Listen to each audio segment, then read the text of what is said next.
ஒருமுறை Thomas Alva Edison அவர்கள் பள்ளிக்கூடத்திலிருந்து வந்த பிறகு ஒரு கடிதத்தை கொண்டு போய் அவருடைய அம்மாவிடம் கொடுக்கிறார். பிரித்து படித்து பார்த்த அவருடைய அம்மா கண் கலங்கி அழ ஆரம்பித்து விட்டார். ஏன் அழுகிறாய் என்று கேட்டபோது சொன்னாராம், நீ சிறந்த அறிவாளியாம், உனக்கு படிப்பு சொல்லிக் கொடுக்கும் அளவிற்கு பள்ளிக்கூடத்தில் சிறந்த ஆசிரியர்கள் யாருமே இல்லையாம், என்னையே குருவாக இருந்து கற்பிக்க சொல்லியிருக்கிறார்கள் என்று கூறுகிறார். ஒரு குறிப்பிட்ட காலகட்டத்திற்கு பிறகு தாமஸ் ஆல்வா எடிசன் அவர்கள் யுகத்தின் மிக சிறந்த கண்டுபிடிப்பாளராக மாறிவிட்டார்.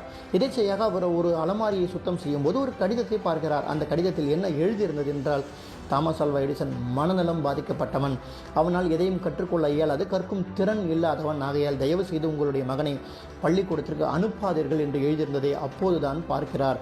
பிறகு அவருடைய வாழ்க்கை குறிப்பில் எழுதுகிறார், தாமஸ் ஆல்வா எடிசன் மனநலம் பாதிக்கப்பட்டவன், அவனை மிக சிறந்த கண்டுபிடிப்பாளராக மாற்றியது என்னுடைய தாய் என்று பதிவிடுகிறார். பெற்றோர்கள் நினைத்தால் குழந்தைகளை எப்படிப்பட்ட உச்சத்திற்கும் கொண்டு செல்ல முடியும் என்பதற்கு இவருடைய பெற்றோர்களே உதாரணம்.